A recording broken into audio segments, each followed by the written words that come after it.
ஒருவன் தன் சிநேகிதனோட பேசுவது போல கர்த்தர் மோசேயோட முகமுகமாய் பேசினார்.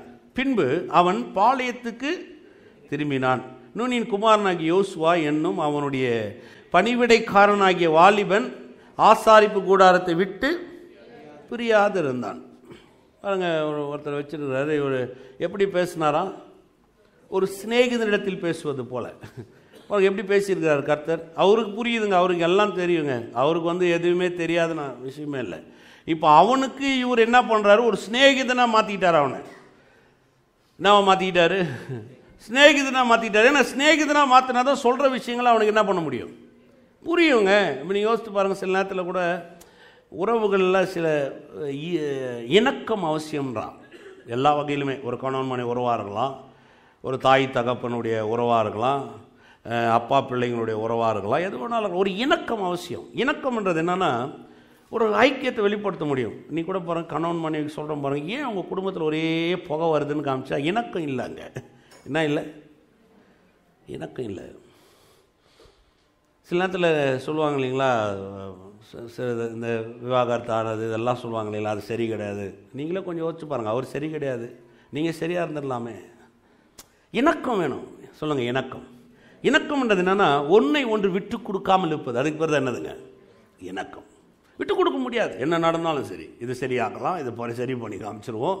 அதனால தான் பாருங்கள், இந்த ஈகோ, ஒரு மனுஷனுக்குள்ளாக வரக்கூடிய பெருமை, மேட்டிமையான எண்ணங்கள், நான் அகங்காரம், இதெல்லாம் ஒரு மனுஷனுக்குள்ளே தானாக டன்னு கணக்கில் இருக்கும். ஆனால் வெளியில் தெரியவே இணக்கம் இல்லை. பாருங்க, இப்போ முதல்ல இவனுக்கு என்ன ஏற்படுத்தி கொடுக்குறாரு? ஒரு இணக்கத்தை ஏற்படுத்தி கொடுக்குறாரு. ஒரு சிநேகிதனை போல. சொல்லுங்கள், சிநேகிதனை போல. இங்கே தான் பரிமாற்றங்கள் வரும். அந்த இணக்கம் வந்தால் தான் என்ன வரும்? ஒருத்தர் நண்பனாகவே நான் ஏற்றுக்கலன்னு சொன்னால் அவன் பேச்சை நான் என்ன பண்ண முடியாது? கேட்கவே முடியாது. நான் சொல்லியிருக்கேன்ல, பல முறை சொல்லி. இன்றைக்கி எனக்கு ரொம்ப பழைய நண்பர்களாக இருக்கிறாங்க. என்னுடைய 15 வயசு 16 வயசு நண்பர்களாக இன்றைக்கும் இருக்கிறாங்க.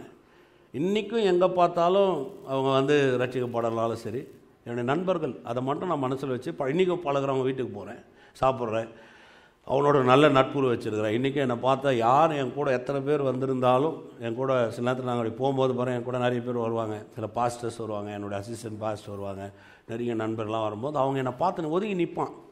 நான் தோளில் போய் போட்டு, வா மச்சான் இப்படி இறங்குவேன். அப்படியே அவனுக்கு ஒரு மாதிரியாக இருக்கும். அவன் தோற்றம், அவன் கஷ்டம், அவன் சூழ்நிலை, அவனுடைய பொருளாதாரம் அதெல்லாம் கீழே இருக்கலாம். அதெல்லாம் அப்பாற்பட்டது. இது இணக்கம். அவன் என் நண்பன், அவ்வளோதான். நானே இப்படி யோசிக்கும் போது கர்த்தர் கொஞ்சம் யோசித்து பாருங்கள்.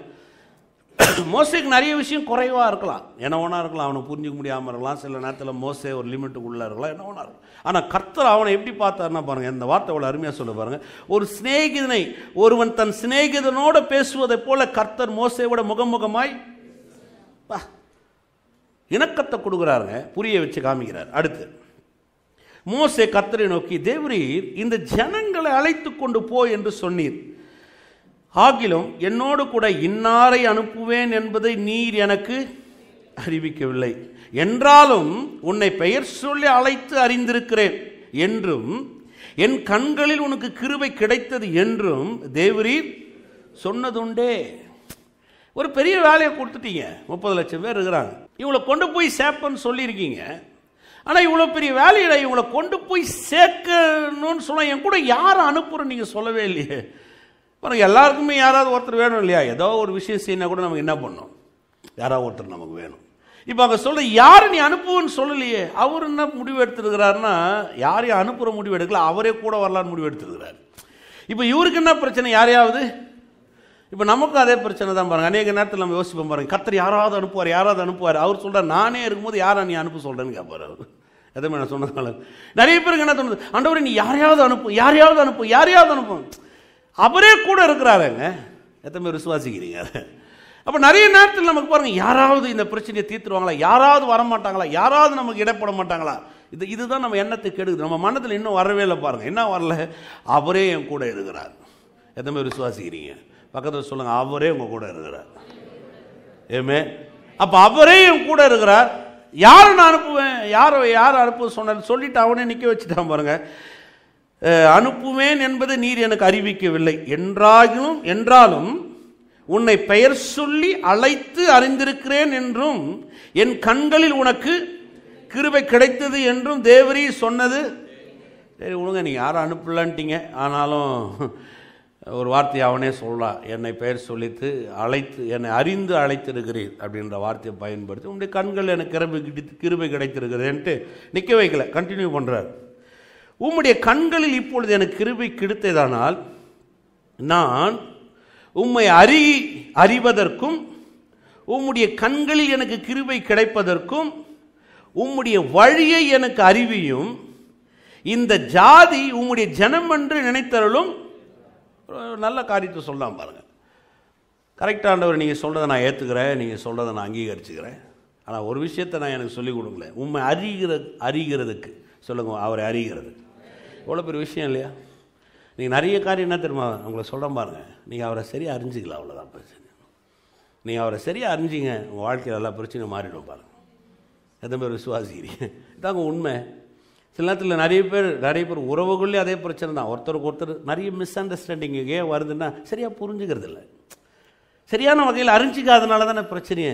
இப்போ சொல்லிட்டு சொல்லுவாங்க, சே நான் அப்படி நினைக்கவே இல்லை, அதுங்க யார் பொறுப்பு? நான் சொல்கிறது விளங்குதா உங்களுக்கு? யாருக்குள்ளும் சொல்ல பாருங்க, இந்த பிசாசுடைய வேலை இதெல்லாம். இந்த பிசாசு என்ன பண்ணுவோன்னா, எந்த ஒரு காரியத்தையும் நம்ம சரியான வகையில் அறிந்து கொள்வதுக்கு விடவே. பிள்ளைங்களை கூட பாருங்கள், ஸ்கூலுக்கு அனுப்புகிறோம், படிக்க தான் அனுப்புகிறோம். ஆரம்ப நாட்களில் பிள்ளைங்க நல்லா மார்க் வாங்க, பார்த்துருக்கீங்களா? போக போக என்ன ஆகும்னு நினைக்கிறீங்க? அது என்ன தான் கோணஸ்டம் வருதுன்னு நமக்கே தெரிய மாட்டேங்குது. கொஞ்சம் நேரம் டிவி புத்தி போய் கேட்டு போயிடும். எப்போ பார்த்தாலும் கார்ட்டூனு, சிங்சாங், டாரிமோன் வந்து உட்காந்துட்டு என்ன சொன்னாலும் ஒரு அரை மணி நேரம் அதை பார்க்குறேன் அப்படின்னு உட்காந்து அடம் பிடிச்சிருங்க. அதுக்கப்புறம் கொஞ்சம் உடனே படிப்பு அப்படியே கொஞ்சம் கொஞ்சமாக என்ன ஆகிடும் நினைக்கிறேன். என் பொண்ணுலாம் பக்காவாக படிப்பா பாருங்கள், எனக்கே ஆச்சரியமாக இருக்கும். ஸ்கூலில் ஒரு நாள் ரிமார்க்கே கிடையாது. சமீபத்தில் பார்த்தா அம்மா கொஞ்சம் அப்படியே லைட்டாக என்னன்னு கேட்டால் இன்ட்ரெஸ்டே இல்லைடா. 3rd ஸ்டாண்டர்ட் தான், நீங்கள் அப்படியே டிகிரியெல்லாம் நினச்சிடாதீங்க.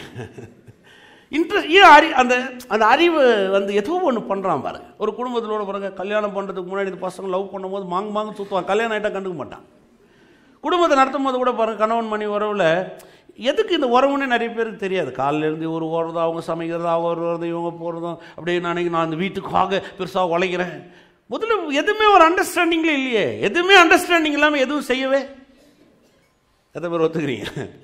நீங்களே கொஞ்சம் யோசிச்சு பாருங்கள். ஒரு ஸ்தாபனத்தை எடுத்துங்க, ஒரு குடும்பத்தை எடுத்துங்க, எது ஒன்று எடுத்துங்க, ஒரு அண்டர்ஸ்டாண்டிங் இல்லாமல் நம்மளால் எதையும் தெரிந்து கொள்ளவே பாருங்க. அவன் சொன்னான், எனக்கு வந்து முதல்ல உங்க அறிகிறதுக்கு எனக்கு உதவி செய்யுங்க, உங்களை நான் புரிஞ்சுக்கணும் ஆண்டவரே, எனக்கு நீங்கள் இவ்வளோ பெரிய வேலையை கொடுத்துருக்கிறீங்க, என்னை இவ்வளோ பெரிய ஆளாக்கிருக்கிறீங்க, ஏதோ ஒரு காரியத்தை எனக்கு கொண்டு செய்ய போகிறீங்க, ஏன்னா ஏதோ ஒரு நோக்கத்துக்காக தான் ரத்தத்தை சிந்தி உங்களுடைய உயிரை கொடுத்து என்னை மீட்டு எடுத்துருக்கிறீங்கன்னு சொன்னால், அப்போ ஏதோ ஒன்று என்னை கொண்டு செய்ய போகிறீங்க, அப்போ அதை அறிகிறதுக்கு எனக்கு என்னத்தை கொடுங்க?